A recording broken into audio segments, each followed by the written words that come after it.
Ibadah yang pertama sekali dihisab. Hisab itu diminta pertanggungjawabannya. Apa saja bentuk daripada kebaikan ataupun keburukan yang kita lakukan di dalam kehidupan kita, maka seluruhnya akan diminta dipertanggungjawaban di hadapan Allah, dan juga dipaparkan seluruh daripada maksiat-maksiat yang kita lakukan nanti di hari kiamat. Maka kata Rasulullah, ada sebahagian kaum aibnya itu disingkap oleh Allah, aibnya itu diperlihatkan oleh Allah, sampai-sampai kulit dan juga daging di dalam mukanya ini meleleh karena tidak sanggup menahan malunya seluruh daripada maksiat yang dulu ia lakukan secara sembunyi-sembunyi. Sekarang kan yang ahli-ahli maksiat itu sudah mulai terang-terangan malah. Ini luar biasa. Nah, seluruh daripada apa yang kita lakukan itu nanti dihadapkan dan juga diminta pertanggungjawaban di hadapan Allah. Maka apa kata Rasulullah? Barang siapa yang menutup aib daripada saudaranya, maka Allah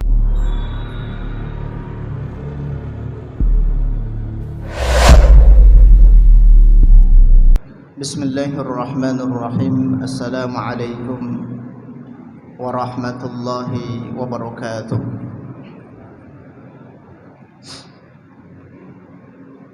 Alhamdulillah wa syukru lillahi wa salatu wa salamu ala rasulillah alladhi la nabiyya ba'dah. La hawla wa la quwwata illa billah. Allahumma la ilma lana illa ma 'allamtana innaka antal alimul hakim.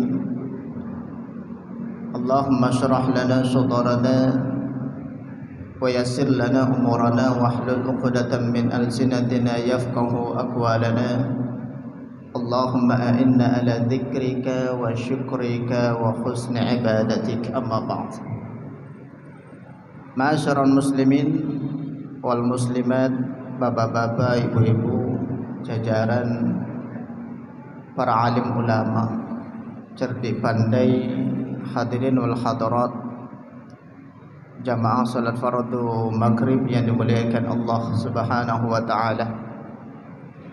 Bersyukur kita kepada Allah Subhanahu wa taala yang mana pada malam hari yang mulia ini kita masih bisa melaksanakan sebuah kewajiban kita dalam rangka meningkatkan ubudiyah. Begitu juga dengan ketakwaan kita kepada Allah Subhanahu wa taala. Mudah-mudahan kita selalu memohon dan juga bermunajat kepada Allah. Apa saja bentuk daripada ibadah yang telah kita tunaikan senantiasa diterima dan juga diridhai di sisi Allah Subhanahu wa taala. Kemudian salawat beriringkan salam kita aturkan ke junjungan kita, uswatun hasanah kita, yakni Rasulullah sallallahu alaihi wasallam, yang berlafazkan Allahumma salli ala sayyidina Muhammad wa ala ali Muhammad. Assalamu alayka ya Rasulullah. Man shalla alayya salatan wahida shalla alayhi 10 marratin, kata Nabi. Jika ada seseorang di kalangan daripada umatku yang selalu mengucapkan salawat dan salam kepadaku, bahkan ucapan itu hanya 1 kali, kata Nabi, maka Allah Subhanahu wa taala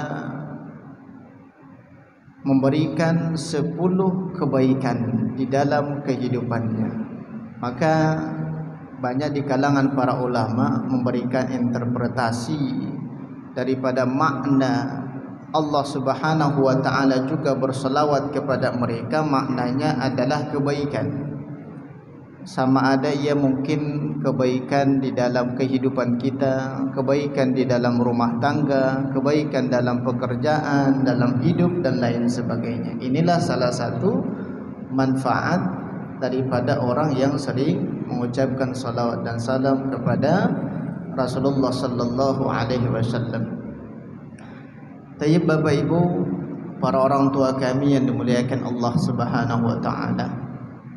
Insyaallah pada malam hari ini kita akan mengkaji salah satu sabdanya Rasulullah sallallahu alaihi wasallam, salah satu hadis daripada Rasulullah sallallahu alaihi wasallam.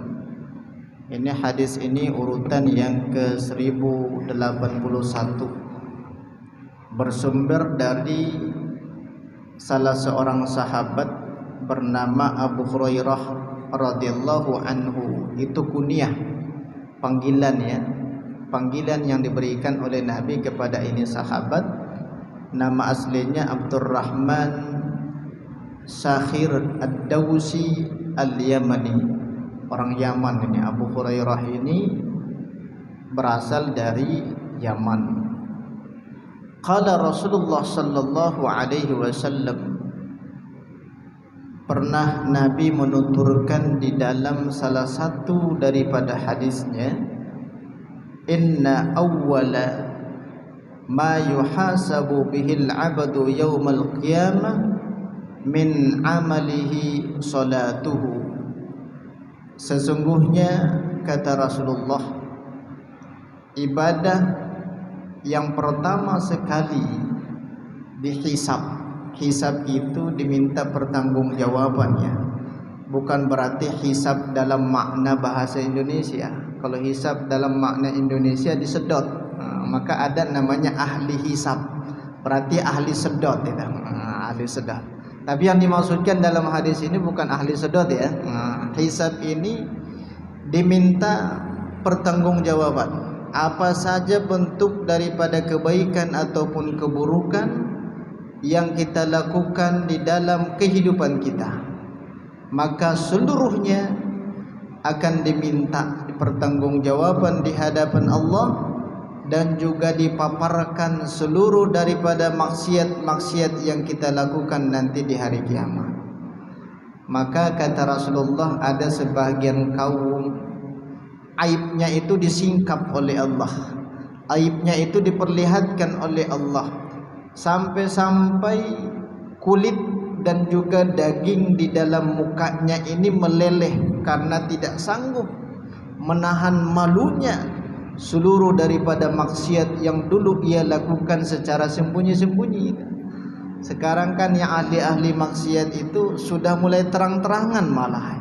Ini luar biasa. Nah, seluruh daripada apa yang kita lakukan itu nanti dihadapkan dan juga diminta pertanggungjawaban di hadapan Allah. Maka apa kata Rasulullah, barang siapa yang menutup aib daripada saudaranya, maka Allah menutup aibnya di dunia dan di akhirat. Ini terkadang kita ikut mengumbar aib saudara kita. Maka kalau aibnya itu berkaitan daripada sifat, berkaitan daripada fisik dan lain sebagainya, maka itu sesuatu yang sangat dianjurkan di dalam Islam untuk kita tutupi. Jangan kita umbar, jangan kita ceritakan apa yang ia ataupun kekurangan di dalam kehidupannya. Berbeda halnya seseorang yang suka mencuri. Ini apakah boleh kita kabarkan kepada orang lain sebulan ini suka mencuri? Boleh. Kenapa? Karena untuk mengambil kesimpulan ataupun kehati-hatian kepada orang yang berbeda, sehingga kita tidak percaya lagi kepada dia. Karena orang ini bisa dikategorikan munafik, ini bermuka dua, tidak bisa dipercaya. Bolehkah kita ceritakan kepada orang lain? Boleh itu. Nah, ini kadangkala ada hal yang diperbolehkan, ada yang tidak. Yang tidak diperbolehkan itu di dalam Islam adalah berkaitan daripada fisik, berkaitan daripada sifat ataupun kekurangan kehidupannya. Tidak boleh. Maka tutupi aib saudaramu, maka Allah nanti akan menutupi aib kita di dunia. Begitu juga dengan akhirat. Hisab ini maknanya dipaparkan oleh para ulama-ulama, tidak ada yang tertinggal. Sedikit pun permasalahan itu tidak ada yang tinggal.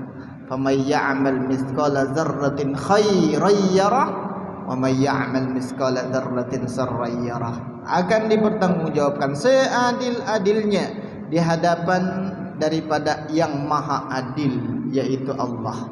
Kalau di dunia yang ada pengadilan dan belum tentu keputusannya itu berpihak kepada kebenaran karena kesalahan oknum tertentu, ya, bukan instansinya yang keliru, bukan instansinya yang salah, tapi oknum. Ini bisa kita bahasakan oknum tertentu yang membuat kebijakan cenderung menzalimi daripada orang lain. Ini bahaya nih. Rasakan saja nanti di hari kiamat ini seperti apa pertanggungjawaban.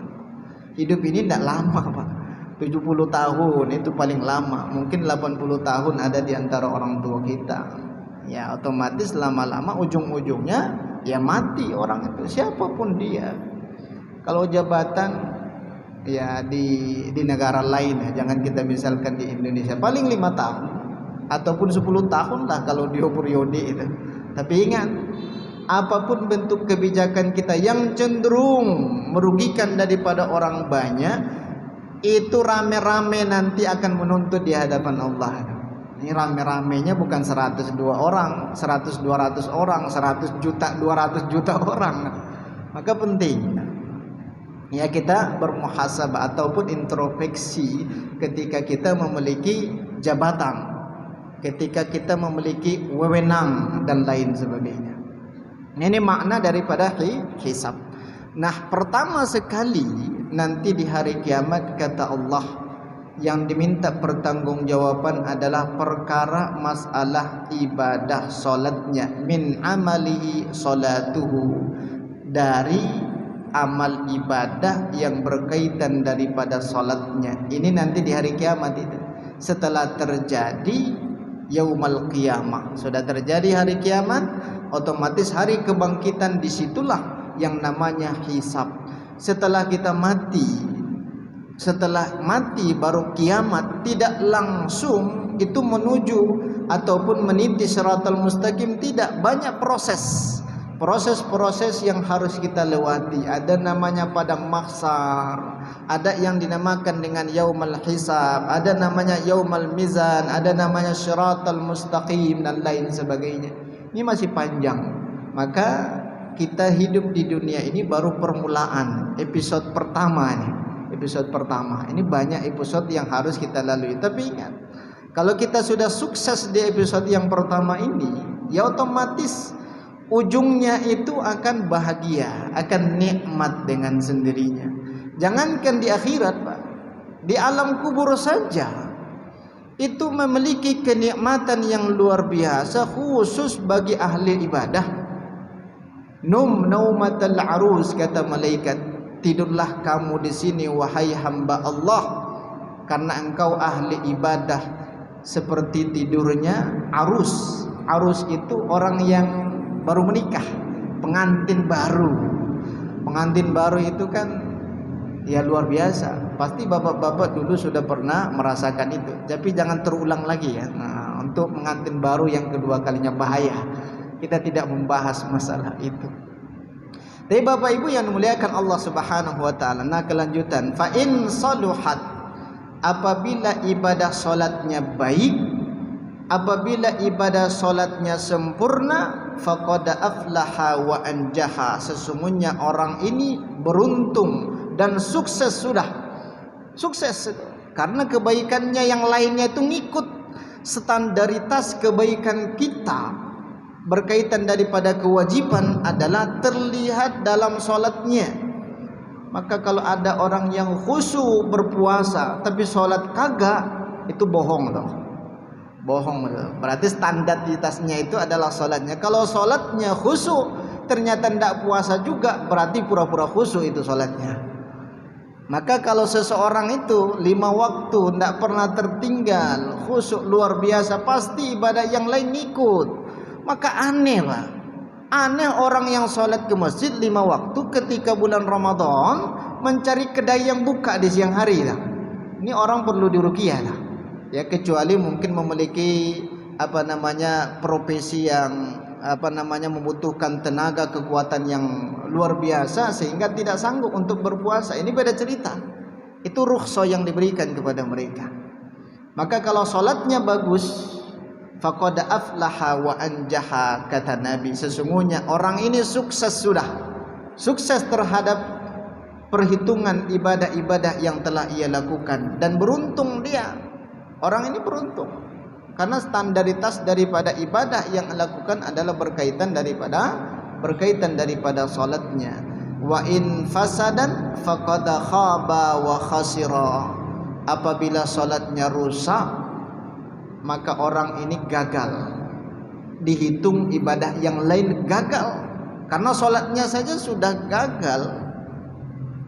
Kewajiban yang tidak ada tawar menawar adalah salat, Pak. Tidak ada cerita, waduh saya sepertinya terlalu capek, bolehlah tidak salat.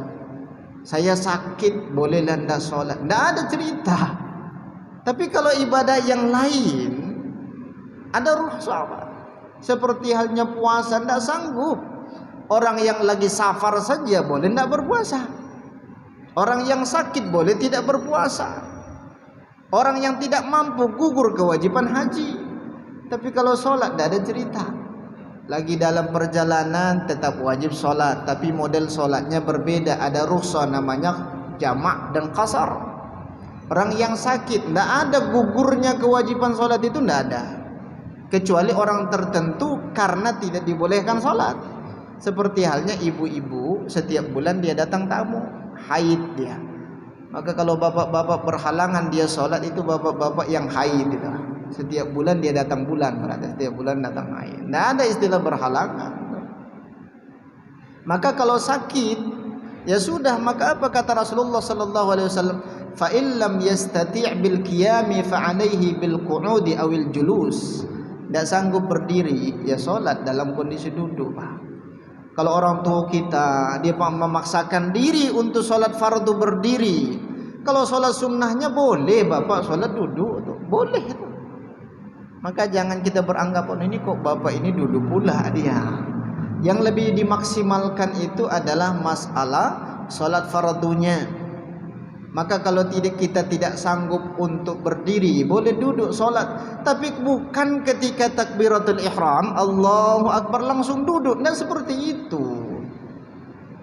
Karena kata Rasulullah, fa illam yastati, tidak sanggup lagi dia berdiri, sudah disediakan antisipasi kursi di belakangnya duduk.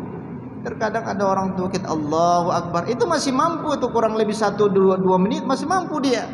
Yang merasakan mampu atau tidaknya kan orang tua ini. Kalau merasa masih mampu berdiri, Pak.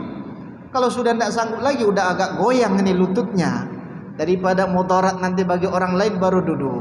Itu namanya apabila dia tidak sanggup berdiri, maka duduk. Bukan dipilihkan, ketika dipilihkan engkau duduk, berdiri atau duduk, silahkan duduk. Nah seperti itu, redaksi hadisnya dan seperti itu. Tidak sanggup lagi berdiri, duduk. Nah seperti itu, maksudnya sudah disediakan antisipasi kursi di belakang kita. Tapi Bapak Ibu yang dimuliakan Allah Subhanahu wa taala, apabila salatnya rusak ataupun tidak sempurna, maka orang ini gagal, tidak berhasil, kata Rasulullah. Fa in intaqasa min faridatihi syai'un, apabila in intaqasa ini maknanya, ataupun ulama-ulama memberikan penjelasan, diambil dari kata nakis. Nakis itu kurang. Kurang dalam artian kurang sempurna. Bukan dikarenakan sholat subuhnya tidak, sholat zuhurnya ia tunaikan. Walaupun ada ulama yang berpandangan seperti itu. Tinggal lagi jumhur ulama yang dimaksudkan inin taqasa di dalam redaksi hadis ini maknanya apabila sholatnya kurang sempurna, kata Rasulullah. Kalau sholatnya kurang sempurna, tidak membiarkan begitu saja, ada solusinya, Pak. Ada solusi. Itu salah satu makna daripada Allah Subhanahu wa taala memiliki sifat pengasih dan juga penyayang. Tidak membiarkan hambanya sholatnya tidak sempurna, tidak membiarkan hambanya berlumuran dengan dosa. Ada saat-saat tertentu dosa itu Allah gugurkan, sholat itu kembali disempurnakan dengan ibadah yang lain. Dengan ibadah apa? Apabila solatnya kurang sempurna, kata Rasulullah, qala Rabbu Azza wa Jal, Allah berfirman dan juga menyampaikan kepada malaikatnya, wa huwa a'lam, padahal Allah itu maha mengetahui. Ini kondisinya masih di hari kiamat ini, bukan di dunia.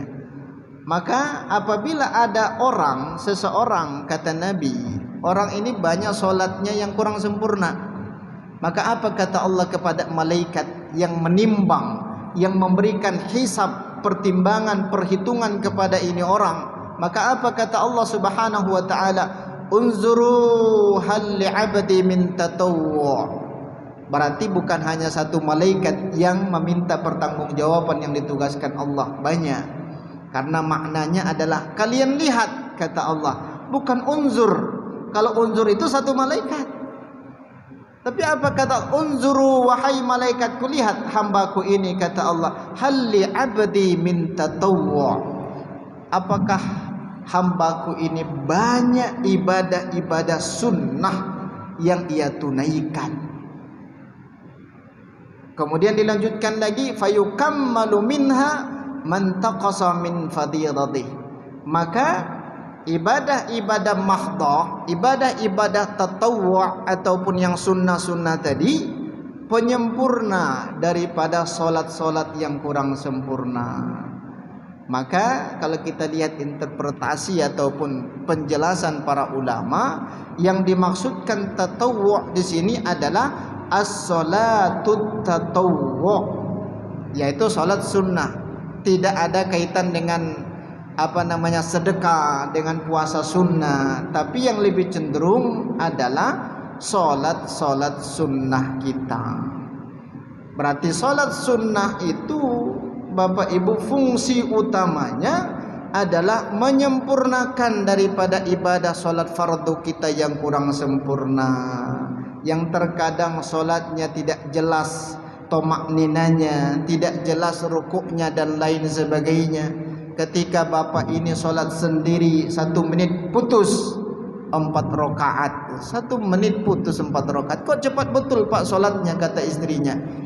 Sebentar lagi nak main pemain bola, kata, nonton bola. Karena pengen, tidak mau terlewat nonton bola itu, menyebabkan sholat isya-nya cepat. Ini bahaya. Karena jelas kata Rasulullah, inna aswa'un nasi sariqatun fis shalah. Aswa itu maknanya seburuk-buruk daripada manusia. Inna aswa'un nasi sariqatun fis salati. Seburuk-buruk daripada manusia, kata Nabi, adalah orang yang mencuri di dalam solatnya. Ini mencuri dalam solat, mencuri handphone orang, mencuri jam orang, enggak.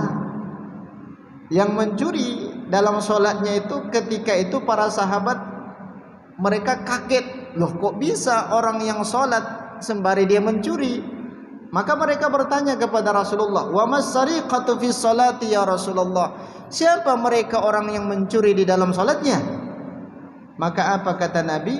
Sesungguhnya mereka yang mencuri di dalam salatnya adalah orang yang salat tidak memakai tomakninah. Apa itu tomakninah? Tomakninah itu kan memberikan ketenangan. Berarti sejenak berdiam diri sejenak ketika ruku', berdiam diri sejenak ketika i'tidal, begitu juga dengan sujud dan gerakan-gerakan yang lain. Jangan terlalu cepat-cepat seperti patok ayam. Ini bahaya. Ini ketika masuk puasa ini lagi viral-viralnya. Ya, kalau kita lihat sholat tarawihnya ada yang 23 rakaat, 7 menit putus, selesai kawan itu. Tapi ramainya luar biasa. Sampai teras-teras masjid 30 malam ramai.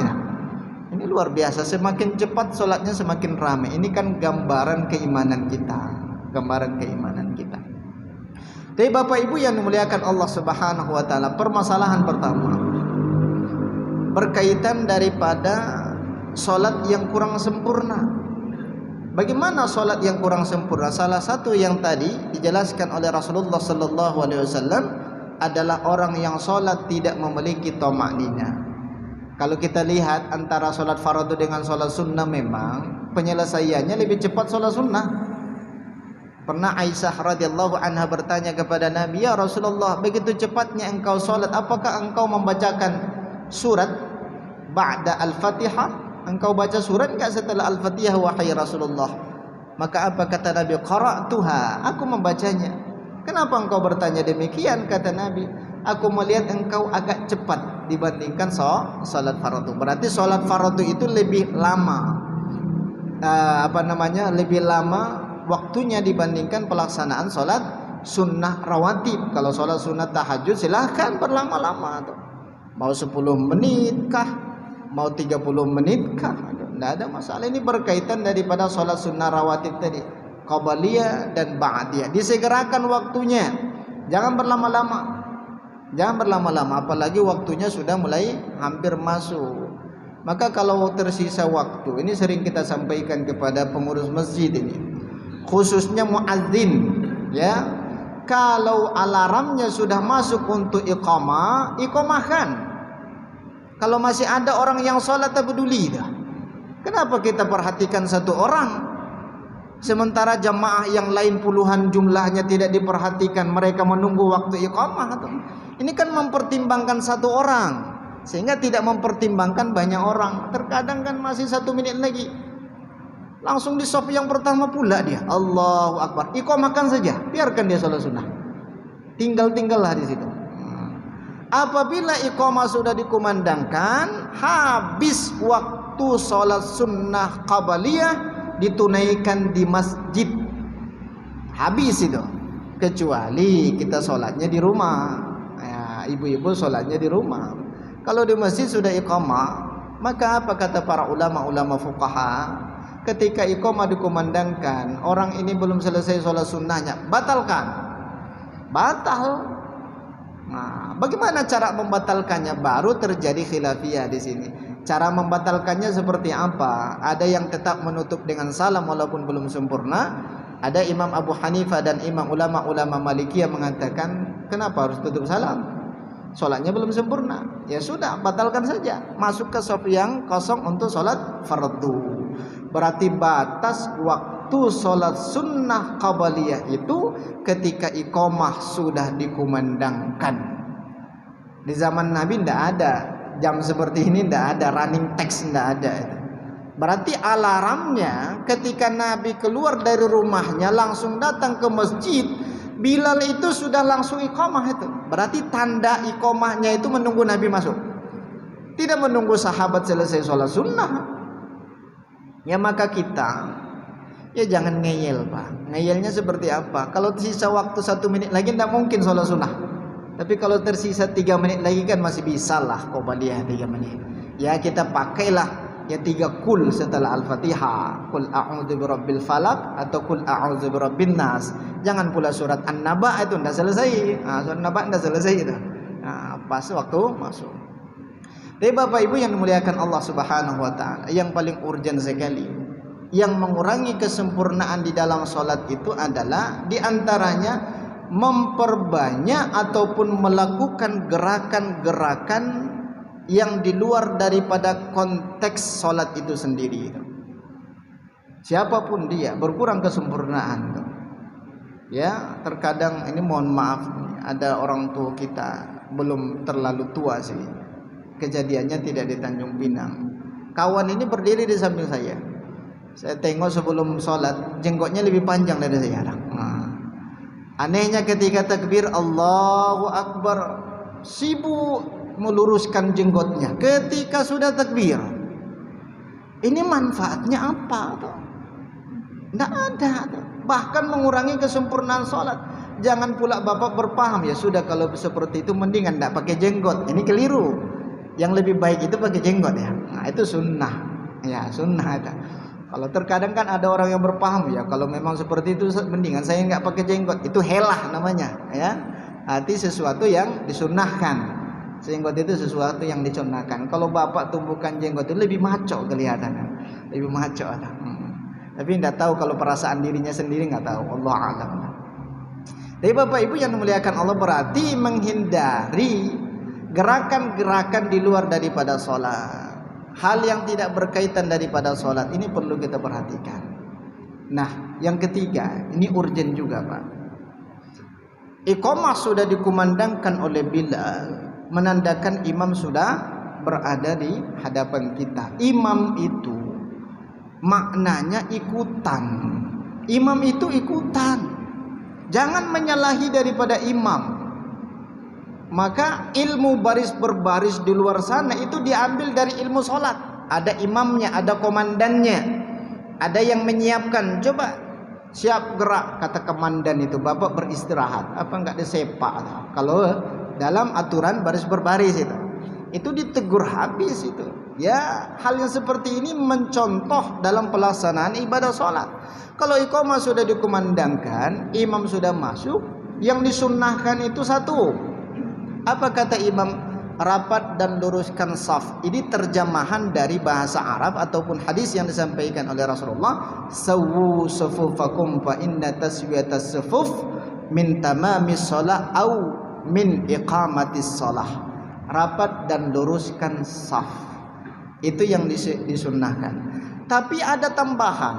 Saya perhatikan betul, ada beberapa masjid tertentu di Tanjung Pinang ada tambahan bacaan yang diucapkan oleh imam. Apa tambahannya? As-salatul jami'ah rahimakumullah. As-salatul jami'ah rahimakumullah. Ini kalau ditelusuri, pernah terjadi di zaman Nabi gerhana matahari. Khusuf, ada namanya khusuf, ada namanya kusuf. Gerhana matahari ini kan sholat sunnah yang dianjurkan dan pelaksanaannya berjamaah. Karena sholat sunnah itu tidak ada azannya yang dikumandangkan, tidak ada azannya sholat tarawih, tidak ada azannya sholat tahajud, tidak ada azannya sholat idul adha. Yang ada itu adalah as-salatul jami'ah. Itu maknanya kalau kita lihat dalam sholat fardu, Allahu Akbar, Allahu Akbar, itu kan azannya sholat fardu. Kalau azannya sholat sunnah, as-salatul jami'ah, ditambah lagi rahimakumullah. Kok bisa dipakai dalam pelaksanaan sholat fardu as-salatul jami'ah rahimakumullah? Kalau ditelusuri, ya ulama menyimpulkan keliru tuh. Walaupun tidak membatalkan sholatnya. Jangan sampai, oh ini sholatnya tidak sah ini. Bukan, sholatnya tetap sah karena belum takbir. Ya, ketika takbir Allahu Akbar, ketika dia mengucapkan as-salatul jami'ah rahimakumullah baru batal. Karena sudah takbir, ini kan belum takbiratul ihram. Setelah ditelusuri, kita cari rujukannya. Memang dasarnya ucapan itu ditujukan kepada pelaksanaan ibadah sholat sunnah, ditunaikan secara berjamaah. Berarti mana yang lebih afdal? Dibaca as-salatul jami'ah atau tidak? Lebih afdal tidak dibaca. Lebih afdal tidak dibaca. Tapi bukan berarti jangan sampai kita menyimpulkan oh ini haram. Tidak. Tinggal lagi mana yang lebih afdal, tafdil, mana yang lebih utama. Lebih utama hanya diucapkan rapatkan dan luruskan shaf. Atau sawwu sufufakum fa inna taswiyatas sufuf min iqamatis shalah. Kalau di Masjid Al-Usul alhamdulillah tidak ada. Kadang-kadang tapi nggak tahu kalau sholat subuh, kalau sholat zuhur dan lain sebagainya. Berarti lebih afdal tidak dibaca. Ya, lebih afdal. Maka kalau kita pengurus masjid di luar sana, ya lebih afdal diarahkan seperti itu, tidak dibaca salatul jami'ah. Tinggal lagi yang perlu kita garis bawahi, jangan sampai ada yang menyimpulkan itu adalah membatalkan daripada sholatnya. Tidak. Ya, itu termasuk kategori tidak ada anjuran. Yang dianjurkan mengucapkan itu, kalau kita lihat pandangan para ulama-ulama adalah ketika hendak menunaikan ibadah sholat sunnah yang ditunaikan secara berjamaah, itulah ganti dari an-nida'nya, itulah ganti daripada azannya. Berarti bisa ditafsirkan as-salatul jami'ah ditambah dengan rahimakumullah, maknanya seperti apa? Sesungguhnya sholat sunnah berjamaah hendak kita tunaikan, maka berkumpullah di masjid itu maknanya. Berarti ditujukan kepada ibadah fardh ataupun ibadah-ibadah sunnah. Tapi Bapak Ibu yang dimuliakan Allah Subhanahu wa taala, berkaitan daripada gerakan-gerakan yang lain, satu saja di dalam sifatus salati Rasulullah. Rasulullah itu kan uswah. Itu kan mungkin salah satu pandangan ataupun referensi kita dulu. Orang-orang tua kita dulu menamakan masjid ini masjid uswah, masjid percontohan, kan seperti itu. Uswatun hasanah itu adalah suri tauladan. Seluruhnya berstandar kepada Rasulullah. Rujukan kita Nabi, bukan orang-orang tua kita dulu. Mungkin orang-orang tua kita dulu dikarenakan keterbatasan teknologi, keterbatasan ilmu dan lain sebagainya, itu yang mereka tahu, tapi itu yang mereka amalkan. Luar biasa itu orang tua dulu. Kalau sekarang banyak pengetahuan kita tapi sedikit yang diamalkan. Nah, ini masalah. Ini permasalahannya di situ. Tapi Bapak Ibu yang dimuliakan Allah Subhanahu wa taala, berkaitan daripada sifatus shalah, raf'ul yadain. Ini paling standar ini dalam pembahasan. Raf'ul yadain itu kan mengangkat kedua tangan fi salati, di dalam salat. Ala arba'ati halatin, 4 kondisi, 4 keadaan kita mengangkat. Disunnahkan mengangkat kedua tangan, sunnah ya. Bukan rukun ini, mengangkat kedua tangan tidak rukun, tapi sunnah. Namanya sunnah hayyiat. Raf'ul yadain, mengangkat kedua tangan yang pertama inda takbiratul ihram, ketika takbir Allahu akbar. Inda ruku', ketika hendak ruku'. Indal i'tidali, ketika bangkit daripada ruku', bangkit dari ruku', sami Allahu liman hamidah. Dan yang keempat adalah indal qiyami ba'da tasahhudil awal, ketika kita selesai baca tasahud awal hendak berdiri, barulah disunnahkan kembali mengangkat tangan. Kenapa tidak rakaat pertama tidak disunnahkan? Itu mubah atau bukan sunnah, lebih afdal tidak diangkat. Sehingga ketika kita mengangkat kedua tangan ketika selesai tasahud awal, itu menandakan, mengingatkan kita, oh ternyata ini sudah rakaat yang kedua. Hikmahnya di situ. Nah, kalau setiap kita berdiri langsung diangkat tangan, bingung. Ini rakaat kedua atau pertama? Karena kita terbiasa mengangkat tangan ketika bangkit dari sujud. Nah, hikmahnya di situ. Kenapa disunnahkan demikian? Berarti ba'da tasahud, ketika tasahud awal. Kalau sholat subuh tidak ada, bangkit lagi tidak ada, karena cuma 2 rakaat. Kalau maghrib, isya, itu dia sunnahkan. Maka kalau kita lihat pandangan para ulama, mengambil berselisih ataupun berbeda posisi tangan itu silahkan. Ya, mau sejajar dengan mustawa ala katifaihi, sejajar dengan telinganya, sejajar dengan dadanya, tidak masalah. Yang paling afdal itu adalah kafun yatawajjah alal qiblah. Ini terbuka, bukan ke bawah. Allahu akbar. Ini mau jurus apa namanya? Ke bawah, berarti ke depan, terbuka. Inilah salah satu hikmahnya kita mengkaji daripada pandangan-pandangan para ulama. Tapi ini berkaitan daripada sifatus salah. Nah, sunnah yang bisa menyempurnakan daripada solat kita itu seperti apa? Solat sunnah rawatib lah yang dimaksudkan oleh Rasulullah. Rawatib itu maknanya terikat. Rattaba yurattibu tertiban wa rawatiban ila al-faridah. Berarti solat sunnah yang kita tunaikan terikat dengan solat fardu. Maka apa kata?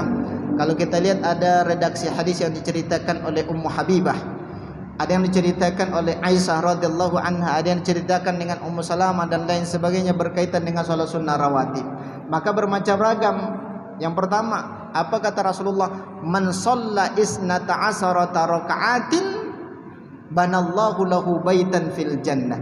Di luar daripada solat rawatib itu menyempurnakan solatnya, ternyata dapat keistimewaan lagi. Allah bangun untuknya istana di dalam surga. Barang siapa yang solat sunnah rawatib 12 rakaat, Allah bangun untuknya istana di dalam surga. Qaul yang lain, Ummu Habibah mengatakan, aku pernah mendengar Nabi mengatakan, ya 10 rakaat, asara rakaatin, 10 rakaat. Satu sisi pernah Nabi menyampaikan 12 rakaat, di sisi yang lain Nabi menyampaikan 10 rakaat. Ini namanya sholat sunnah rawatib muakkadah. Yang muakkad, yang ghairu muakkad itu tambahan yang lain. Mana yang muakkad? Karena rawatib itu ada yang muakkad, ada yang ghairu muakkad. Yang muakkad itu satu qaul mengatakan 12 rakaat, yang lain 10 rakaat. Bedanya mana? Bedanya qabala zuhri. Kalau dia berpandangan 4 rakaat sebelum zuhur, berarti jumlah rawatib muakkadnya itu 12 rakaat. Bukan berarti sholat sunnah yang lain kita tidak tunaikan. Itu juga sunnah. Namanya sunnah muakkad. Sunnah saja tapi tidak sampai derajatnya muakkad. Mana yang 12 rakaat? Qabala salatis subuhi, 2 rakaat sebelum subuh, 4 rakaat sebelum zuhur, 2 rakaat setelah zuhur, kemudian 2 rakaat setelah maghrib dan setelah isya. Berarti qabliyah isya itu sholat sunnah saja, tidak sunnah muakkad. Kalau sunnah saja satu pahala, tetap mendapatkan pahala. Muakkad lebih kuat lagi, bisa diartikan mendapatkan 2 pahala. Sama ada ia muakkad ataupun ghairu muakkad, tetap dianjurkan untuk kita tunaikan. Terlupa untuk menunaikan itu ataupun tidak sempat melakukan itu, qabliyah wabil khusus, sunnah juga ataupun dianjurkan untuk diqadha. Bukan hanya sholat fardu saja, tapi sholat sunnah saja ada anjuran untuk kita ganti di waktu yang berbeda. Bukan di hari yang berbeda, tapi waktu yang berbeda. Ya, salah satu contoh kecil lah kita ceritakan satu hadis yang mana di dalam hadis itu diceritakan salah seorang sahabat Jaddus Sa'id. Jaddus Sa'id itu kan berarti kakek-kakek bernama Sa'id. Sa'id nama sahabat ini. Yang mana beliau itu sedikit telat untuk datang ke masjid menunaikan ibadah sholat subuh. Iqamah sudah dikumandangkan, sholat qabliyahnya terlewat. Karena tidak mungkin lagi sholat sunnah qabliyah, terlewat sudah. Tapi sahabat ini Qais Jaddus Sa'id ini, namanya Qais, kakeknya si Sa'id ini, sedih dia Pak, karena tidak sempat untuk menunaikan qabliyah. Kalau saudara kita di luar sana, jangankan sholat fardu yang 5 waktu, Jumat saja tertinggal oleh dia, tidak ada kesedihan. Ini kan berarti sudah tercap hatinya itu, tidak diberikan petunjuk hidayah oleh Allah. Ini yang perlu kita sampaikan. Ini sholat sunnah. Tidak sempat sahabat ini menunaikan sholat sunnah, sedihnya berkepanjangan luar biasa. Ya Allah, ini pertama sekali aku tidak sempat menunaikan qabliyah subuh karena Bilal keburu mengiqamahkan sholat subuhnya. Maka setelah selesai sholat subuh, Qais Jaddus Sa'id itu beliau berpindah dia untuk mengqadha sholat sunnah qabliyah tadi. Ya, kalau istilah diniatkan dalam mazhabnya ulama Syafi'iyah, usulli sunnatan qabliyatas subuhi raka'ataini qada'an lillahi ta'ala. Diqadha setelah selesai subuh. Niatnya tetap niatkan qabliyah bukan ba'diyah. Maka sahabat ketika itu heran mereka, Pak. Kenapa? Karena pertama sekali mereka melihat pemandangan di masjid itu ada orang yang sholat sunnah ba'diyah subuh. Nabi saja tidak sholat itu. Maka mereka mengadu kepada Rasulullah. Maka apa kata Nabi? Kita tunggu dia selesai. Sudah selesai, sahabat ini dipanggil oleh Rasulullah. Ya Qais Jaddus Sa'id ta'al, kamu kesini dulu sahabatku, kata Nabi. Mahataini rak'ataini ya Qais, engkau tunaikan salat apa ini yang 2 rakaat? Apakah ba'diyah? Aku tidak pernah mencontohkan ba'diyah, kata Nabi. Maka apa kata sahabat ini Qais Jaddus Sa'id? Ya Rasulullah, sesungguhnya yang aku tunaikan itu adalah qabliyah subuh. Tadi aku tidak sempat menunaikannya, keburu iqamah dikumandangkan, fa ana aqadaha ba'da salatis subuhi. Aku mengqadanya ketika selesai salat subuh. Respon Nabi ketika mendengarkan jawaban sahabat ini, apakah dilarang oleh Rasulullah? Tidak dilarang. Apakah diperintahkan oleh Nabi? Tidak disuruh. Tapi Nabi mendiamkan apa yang dilakukan sahabat ini.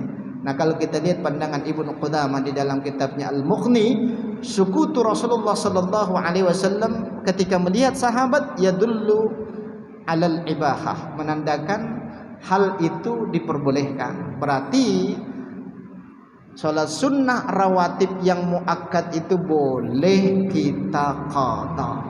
Sama ada ia qabliyah subuh, sama ada ia qabliyah zuhur, sama ada ia ba'diyah maghrib, ba'diyah isya. Kalau ba'diyah kan ya kemungkinan tidak diqadha karena waktunya panjang. Qobliyah ini karena iqamah keburu dikumandangkan. Tapi Bapak Ibu yang dimuliakan Allah Subhanahu wa taala, ini masih ada tersisa waktu kita 4 atau 5 menit lagi. Nah, silakan, ada hal yang perlu kita diskusikan, silakan. Tidak ada. Iya, silakan.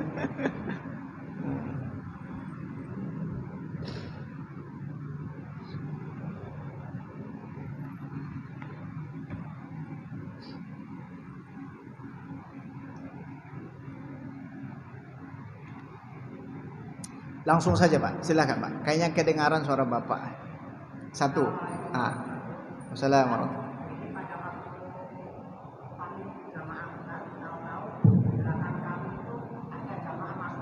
Iya. Kalau saya itu ke belakang, tapi supaya kawan saya belakang itu dapat pahala sok, itu yang pertama. Yang kedua, Iya. kalau makmum masuk ketinggalan dengan imam, tahu-tahu imam sudah mau salam, apa yang kita lakukan? Ustaz, apa kita duduk istiros atau ikut imam tawarruk? Yang ketiga, Dah. Kayaknya waktu kita terbatas Pak. Baik. Waalaikumsalam warahmatullahi wabarakatuh. Ini berkaitan daripada posisi duduk. Ada namanya iftiras, ada namanya tawarruk. Ya, posisi iftiras itu tasahud awal, tawarruk itu tasahud akhir. Nah, ini terjadi khilafiyah juga. Tapi jumhur berpandangan kita duduknya iftiras, menandakan ketika ada orang yang agak telat juga, dia melihat, oh ini kayaknya Mas begini kawan ini, karena posisi duduknya seperti ini, saya bisalah nanti saya jadikan dia sebagai imam. Hikmahnya di situ. Berarti lebih pandangan jumhur itu iftiras, disesuaikan dengan kondisi kita. Tapi kalau imamnya sudah salam, jangan kita paksakan ikut iftiras atau tawarruk, tidak ada guna lagi. Mendingan sholat sendiri, karena imamnya sudah selesai sholat.